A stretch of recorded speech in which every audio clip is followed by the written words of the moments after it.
ఇక్కడ కనిపించేదంతా మాయాస్వరూపమే. నువ్వు ఎక్కడి నుంచి వస్తున్నావో, నువ్వు ఎక్కడికి పోతున్నావో అనేది నీకు తెలియదు. మొత్తం నేనే.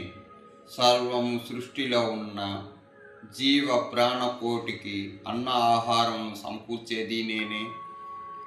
తదుపరి వాటి కాలము సమాప్తమైనప్పుడు వాటిని సమూలంగా నాశనము చేసేది నేనే. పుట్టేవాడు పుడుతూ ఉంటాడు, మరణించేవాడు మరణిస్తూనే ఉంటాడు.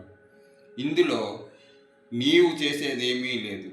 అంతా వచ్చి జగన్నాటక సూత్రధారినైన నా వలనే సృష్టి జరుగుతుంది, నా వలనే సృష్టి నశిస్తుంది.